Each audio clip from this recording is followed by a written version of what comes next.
배당 투자를 하시는 분들 사이에서 커브드콜 ETF의 인기 정말 뜨거운 감자 중에 하나입니다. 이유는 아주 단순하죠. 바로 높은 배당률 때문인데요.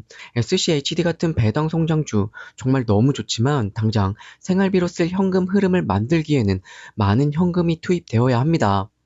그래서 상대적으로 적은 시드로 많은 현금 흐름을 만들 수 있는 제피나 잽큐 같은 1세대 커버드콜 ETF들이 정말 불티나게 팔렸습니다. 하지만 이 1세대 커버드콜의 치명적인 약점이 하나 있었는데요. 바로 배당은 많이 주는 대신에 시장이 최근같이 상승할 때 내 주가만 못 올라가고 소외되는 경우가 정말 많다는 단점을 갖고 있습니다.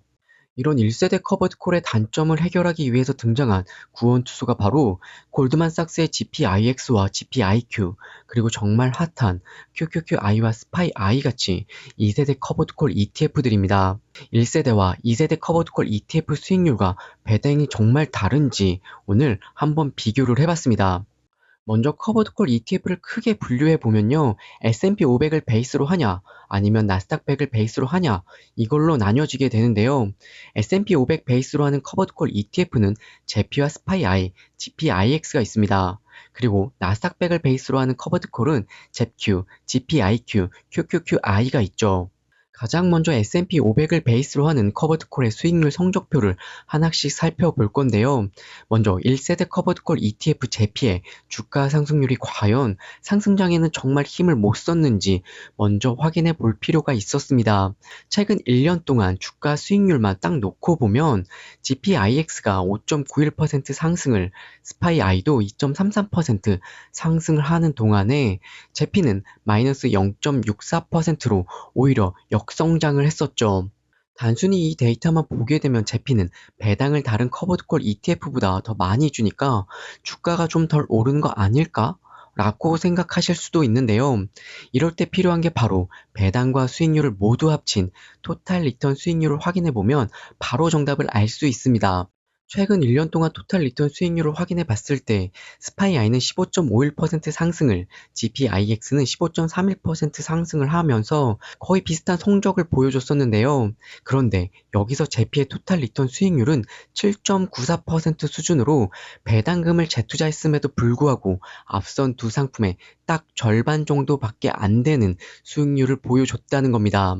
사실 지난 1년 동안 S&P 500 지수 자체가 약 16% 정도 올랐다는 걸 생각해 보면 2세대 커버드 콜인 GPIX나 스파이I는 지수의 상승세를 정말 바짝 추격하면서 나쁘지 않은 상승률을 보여줬던 겁니다. 조금 더 긴 호흡으로 3년 동안 토탈 리턴 수익률을 봐도 상황은 크게 다르지 않는데요.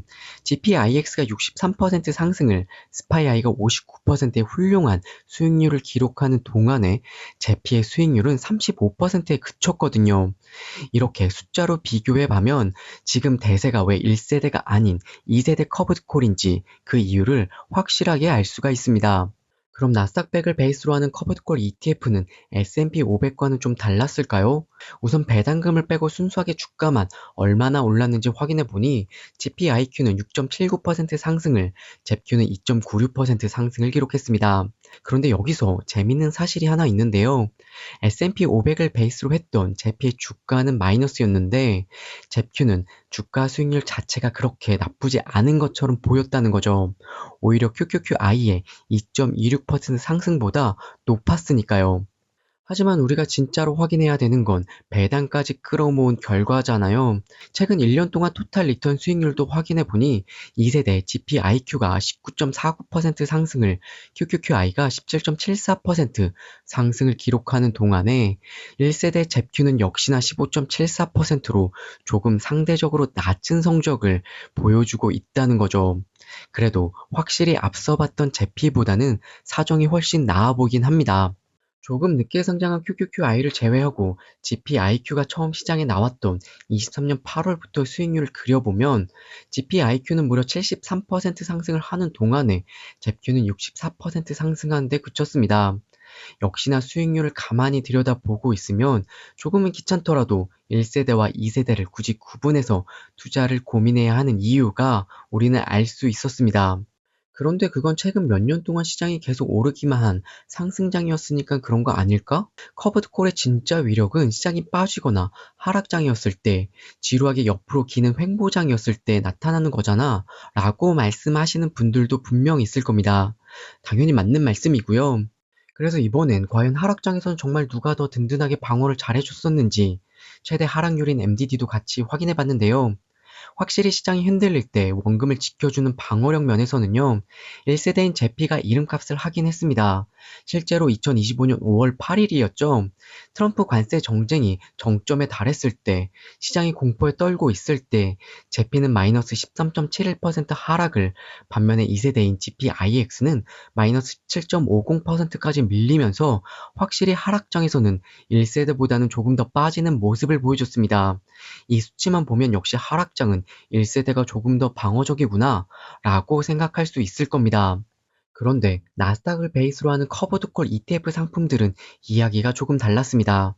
잽큐가 마이너스 20.07% 빠질 때 2세대인 GPIQ 역시 마이너스 21.06%로 거의 비슷한 수준으로 하락폭을 기록했거든요.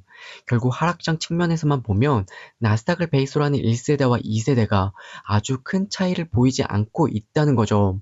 수치상으로 보게 되면 하락장에서 1세대인 제피나 잽큐가 자산을 조금 더 보여주는 느낌은 있을 수 있지만 압도적인 상승장에서 수익률 격차를 극복할 만큼은 아니었다는 게 핵심입니다.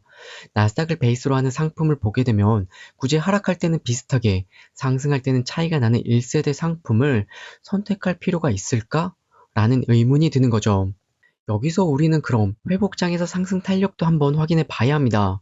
우리가 주식 투자를 하는 근본적인 이유를 잘 생각해 보면 단순히 계속 떨어질 거야 라고 생각하면서 하락에 베팅하시는 분들은 거의 없으실 겁니다. 시장은 때로는 흔들리고 아픈 변동성을 보여주기도 하지만 결국에는 시간이 흐를수록 꾸준히 우상향할 거라는 강력한 믿음이 우리를 투자의 길로 이끄는 거죠. 실제 트럼프 관세 이후 주가가 다시 회복했을 때 GPIX가 플러스 7.23% 상승을 했음에도 제피는 마이너스 1.67%로 회복을 제대로 하지 못한 모습을 보여줬었죠. 실제로 역사적으로 보게 되면 미국 시장은 아무리 깊은 골짜기에 빠져 있어도 5년 안에는 반드시 제자리를 찾고 그보다 더 높게 올라가는 놀라운 복원력을 보여주고 있다는 점을 우리는 반드시 기억하고 있어야 합니다. 그럼 수익률만큼 중요한 배당률은 어땠을까요? 배당 투자자들에게 사실 이게 제일 궁금한 포인트입니다. 2025년 기준으로 S&P 500 커버드콜 ETF 제피는 8.25% 배당을, GPIX는 8.07% 배당을 기록했습니다. 스파이아이는 11.82%라는 정말 높은 고배당을 지급했는데요. 결국 성장률이 낮은 제피를 제외하고 GPIX냐, 스파이아이냐를 결정했을 때 내가 당장 얼마나 더 많은 현금이 필요한지를 따져보는 게 핵심입니다. 배당률을 확 높여서 매달 들어오는 현금 흐름을 더 빵빵하게 만들고 싶다면 스파이아이가, 적당한 고배당을 챙기면서 주가 상승의 기쁨까지 함께 누리고 싶다면 GPIX가 훨씬 더 유리하겠죠. 내 지금 사정과 투자 성향에 따라서 우리는 선택을 하면 됩니다. 나스닥100 베이스 커버드콜 ETF도 상황은 비슷했습니다. 역시 2025년 기준으로 잽큐는 10.53%를, GPIQ는 9.9%였습니다. QQQI는 무려 13.99%라는 압도적인 배당률을 자랑했었는데요.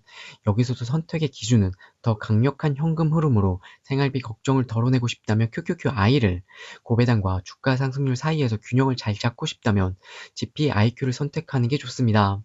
오늘은 이렇게 1세대와 2세대 커브드콜 ETF들을 제대로 한번 비교해봤습니다. 오늘 소개해드린 ETF 말고도 이건 진짜 나만 알고 싶은 보석 같은 상품이다 라는 게 있으면 댓글로 알려주세요. 오늘의 영상이 투자에 도움이 되셨다면 좋아요와 구독, 그리고 따뜻한 응원의 댓글 부탁드릴게요. 오늘도 시청해주셔서 정말 감사합니다.